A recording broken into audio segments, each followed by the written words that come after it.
23h31. Faziam 2 semanas que estávamos na casa de praia, um casarão antigo, repleto de obras de arte que lembravam o início do século. Quase não acreditamos quando vimos o anúncio no jornal. Abre aspas. Cansado de dormir na sua casa? Venha dormir na nossa. Procura-se caseiros para abril, maio e junho. Próxima à Praia das Almas. Pagamos bem. Fecha aspas. Só 2 condições bizarras conduziam o contrato: que ninguém saísse dos seus aposentos depois das 23h31 e que um pote com o resto de comida fosse deixado no chão da cozinha quando todos fossem dormir. Nunca vimos o cachorro a quem a comida deveria estar destinada, mas o pote amanhecia sempre vazio. Apesar do frio vir aos poucos tomando conta da cidade, conseguimos aproveitar bem a praia durante o dia e a lareira nos aquecia durante a noite. Tudo estava perfeito até aquela madrugada de segunda-feira. Precisava tirar algumas fotos para um trabalho de arte conceitual da escola. Peguei o tema, abre aspas, contrastes da noite, fecha aspas, e pensei em tirar fotos da iluminação da lua cruzando o breu de um quarto. O único problema era que, pela posição das aberturas da casa, a posição da luz que precisava só fazia presente pela janela do sótão depois da meia-noite. Sabia que seria repreendido se falasse para meus pais minha aventura fotográfica. Esperei todos dormirem e a exatos 23h47 saí do meu quarto. Não acendi luz alguma do corredor para não chamar atenção. Quando cheguei na escada que dava acesso à porta do sótão, escutei barulho de tábuas de piso vindo lá de cima. Abre aspas. Será o cachorro? Fecha aspas. Pensei, começando a me arrepender daquela maldita ideia. Subi 1, 2, 3 degraus. Escutei novamente o ranger de tábuas ao mesmo tempo que ouvi a porta do sótão abrir. Ergui rápido a câmera usando um flash como luz. Mal tive tempo de ver a terrível criatura, que talvez em outro tempo lembrasse algo similar a uma mulher, descendo de 4 as escadas em minha direção. Me encontraram somente no outro dia no jardim, pescoço quebrado e rasgado pelo impacto de ter caído em uma das pedras que ornavam o espaço. A perícia acha que caí pela janela quando tentava tirar alguma foto da lua. No sótão, caído em um canto, a foto polaroid da antiga criatura da casa. Pelo menos entendi o tempo das pessoas fora de seus quartos. Agora todos podem andar livres pela casa até às 23h53.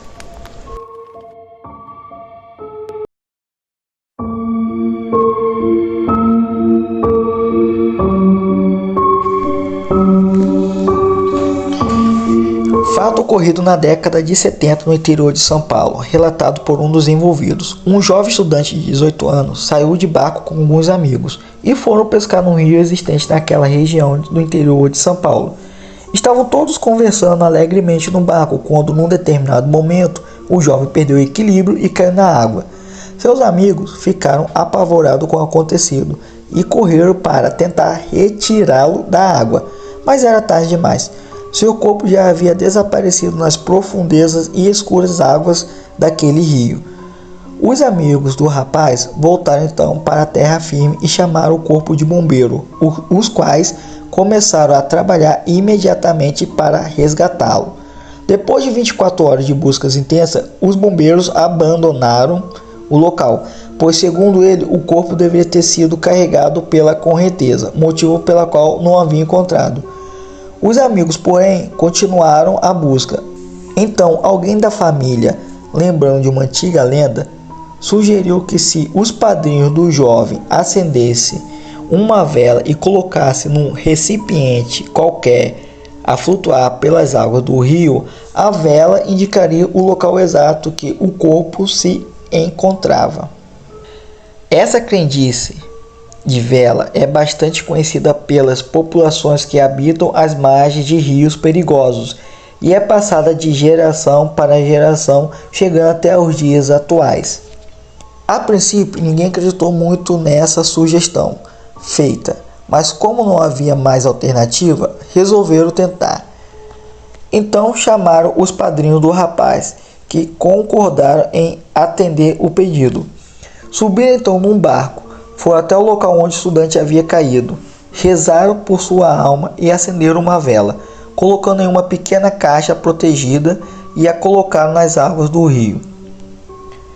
A pequena vela, dentro da sua caixa, começou a descer a correnteza do rio, seguida pelo barco que levava, além dos padrinhos do jovem, os amigos da família. Meia hora depois, a caixa com a vela parou em um determinado local do rio, ficando ali parada. Como ninguém teve coragem de mergulhar, voltaram para a margem a fim de conseguir outro barco com mergulhadores experientes com o objetivo de voltar ao local e realizar as buscas. Quando os mergulhadores chegaram para realizar o trabalho, já não era mais necessário, pois o corpo do rapaz havia emergido à superfície no mesmo local indicado pela vela. Caso verídico, segundo um morador da cidade envolvido no ocorrido.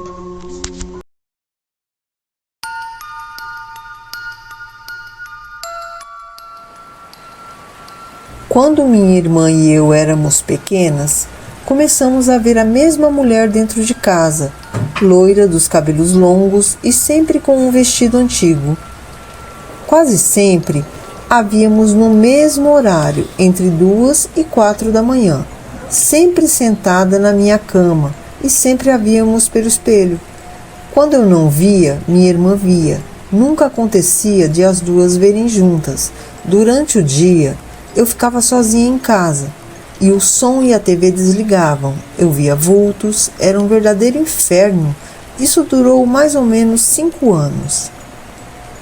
Depois de uns 7 anos que paramos de ver, já estávamos no candomblé, quando fomos atendidos por uma entidade que nos disse que a mulher que a gente via quando criança era a dona de um objeto que tinha em minha casa e que ela era muito apegada a ele em vida, mas que o objeto já havia quebrado. Na hora, nos olhamos assustadas e falamos juntas: o espelho! Era um espelho de moldura muito antiga que minha mãe havia comprado em uma dessas casas de antiguidades. Certo dia, deu uma ventania e ele caiu no chão com tanta força que a moldura rachou no meio. Minha mãe era muito apegada e não queria jogar fora. Ficou com ele por uns 2 meses ainda, tentando achar alguém que fizesse restauração. Graças a Deus, ela não conseguiu e resolveu jogar fora. Coincidência ou não, a mulher parou de aparecer em casa na mesma época em que a minha mãe se desfez da moldura.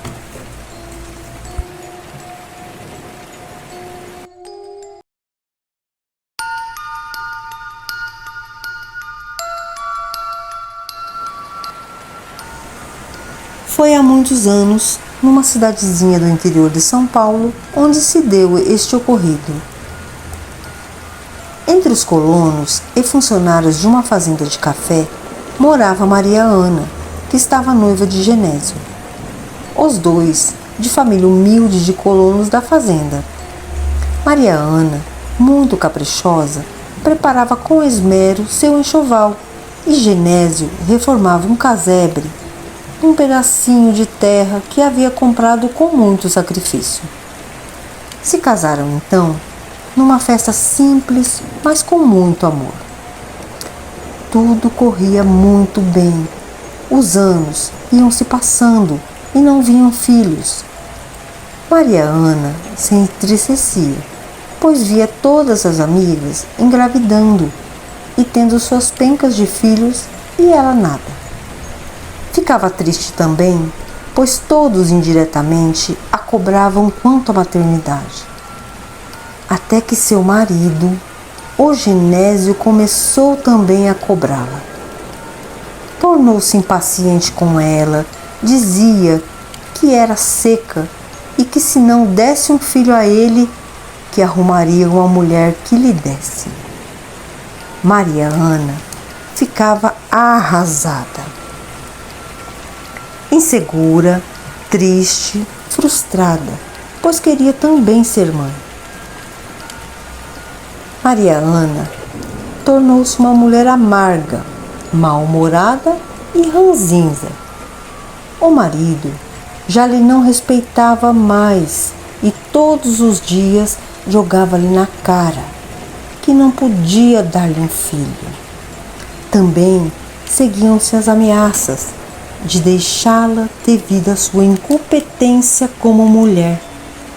Até que um dia, em mais uma discussão do casal sobre esse motivo, após ele ter saído e batido a porta, Maria Ana gritou em alto e bom tom: "Eu vou ter um filho, nem que seja para ser amante do diabo."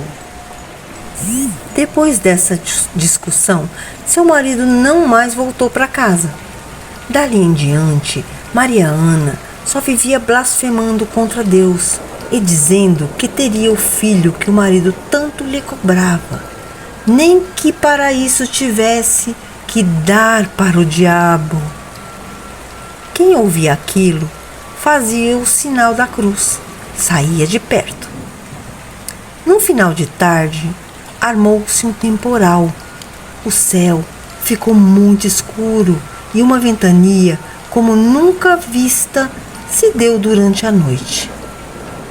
Na manhã seguinte, foram ver os estragos feitos pelo temporal, visitando uns as casas dos outros para ver se estavam bem. Ao chegarem em casa de Maria Ana, a encontraram com suas vestes rasgadas, toda machucada, arranhada, como se houvesse sofrido agressão. Após ser cuidada, referiu não se lembrar de nada. Não havia sido o marido que a agredia, pois este já a tinha deixado. Enfim, ninguém soube o que realmente houve. Passado um tempo, Maria Ana começou a enjoar e engordar, até que se confirmou o que ela e todos suspeitavam. Estava grávida. Mas de quem? Se o marido a havia deixado. Lembraram então daquelas palavras maledicentes que proferia e se benziam. Os meses passaram. Chegando a hora do parto, Dona Zélia, a parteira da região, fora chamada. Foi um parto difícil, mas nasceu um menino que não chorou, mantinha seus olhos bem abertos e penetrantes e encarava a quem o olhasse. A criança não chorava. Todos estranharam. No quarto dia de nascido, a criança já sentava no berço e ria e olhava fixamente para as pessoas, encarando-as. Todos que iam visitá-los ficavam perplexos.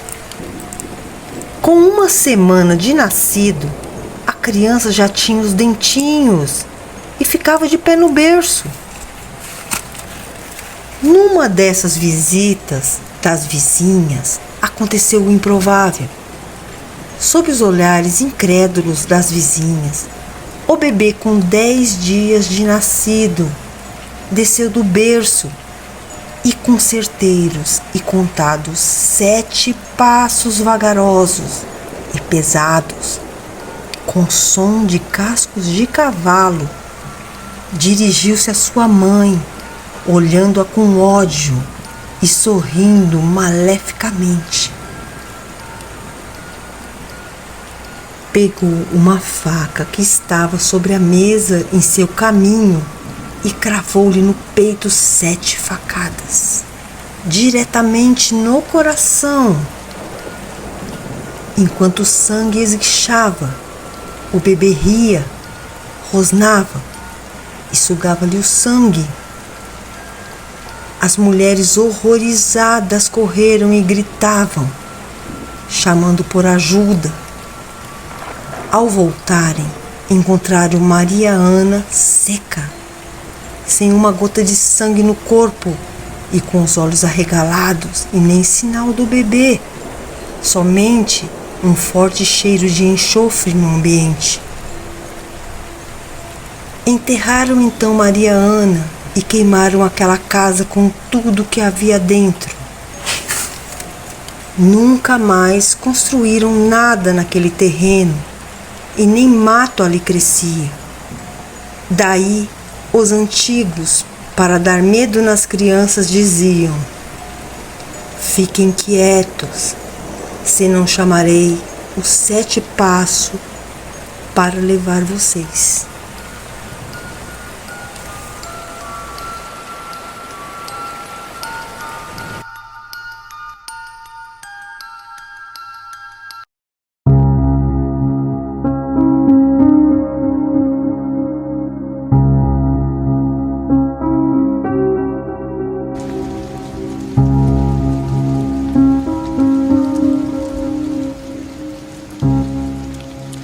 Embora os cemitérios sejam locais de fé e saudade, há sempre um mistério em torno dos mesmos, no que diz respeito aos espíritos.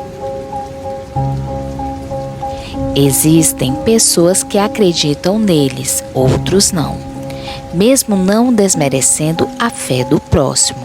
Um fato ao menos estranho aconteceu há alguns anos no cemitério Cristo Rei, em Jaguariaíva. O senhor Néstor Brizola de Miranda, coveiro e responsável administrativo pelo Campo Santo, estava andando pelas ruelas do cemitério quando avistou um pequeno menino que deveria ter entre 5 a 6 anos de idade, correndo entre os túmulos, subindo nos mesmos, derrubando vasos de flores e fazendo estripulias. Seu Néstor, sempre que o avistava, ficava incomodado e se questionava: quem é a mãe e o pai desse garoto que deixa o filho por aí sozinho, fazendo bagunças no cemitério?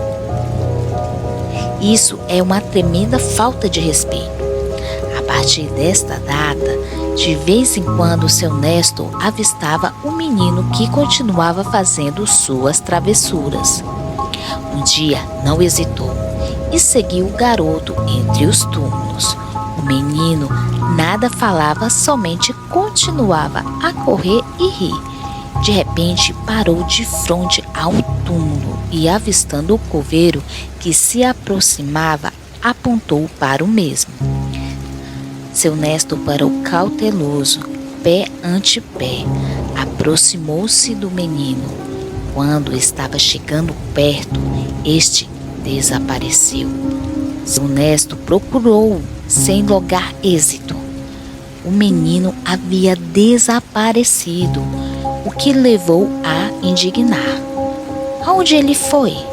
Então, olhando para o túmulo, viu na lápide do mesmo a foto do garoto, que já havia falecido há alguns anos. Seu Néstor, temente a Deus, dirigiu-se até o escritório do cemitério, onde pegou uma vela e, voltando, acendeu junto ao túmulo do garoto e, em seguida, orou pela alma do mesmo. Após este dia, nunca mais viu o espírito do menino.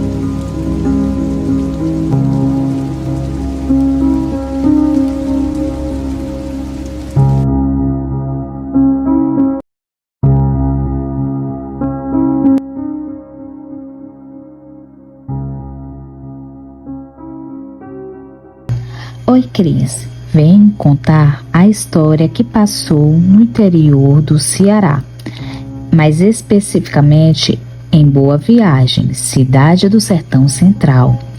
Tenho uma prima que, na época do relato, ela era casada e era mãe de uma criança de 7 meses. Bom, minha prima sempre sai de casa por volta das 5 horas da manhã para ir trabalhar. Sempre que ela ia saindo, o marido dela escutava uma criança chorando no quintal da casa. Porém, ao abrir a porta que dava acesso ao quintal, não via nada e o choro parava. Então um dia seguia. Certo dia, o tio da filha da minha prima foi buscá-la para um passeio. Quando ele chegou na casa, ao abrir a porta, viu uma criança de mais ou menos 7 anos correndo dentro de casa, para lá e para cá. Ele de imediato pegou a sobrinha no colo e se mandou dali e não falou nada para minha prima com medo de assustá-la. Agora, o mais horripilante. Minha prima disse que em uma certa tarde de domingo, chegou em casa e seu marido e a bebê tinham saído.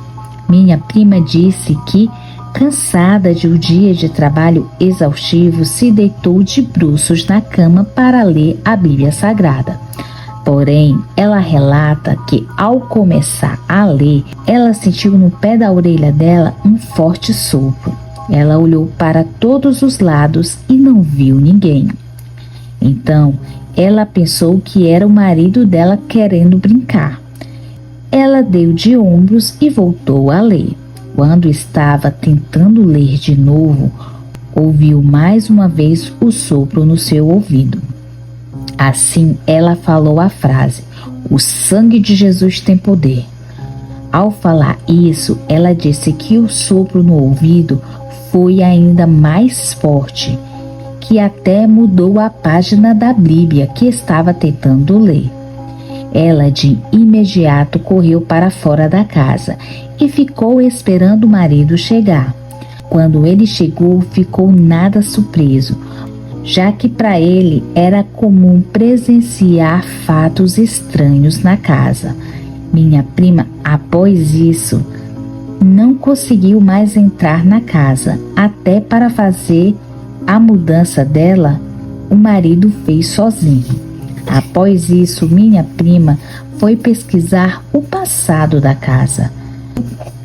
Tão grande foi a surpresa ao descobrir que o ex-morador da casa era um pai de santo, e onde o marido dela ouvia a criança chorar, ou seja, no quintal, era onde o pai de santo fazia seus trabalhos.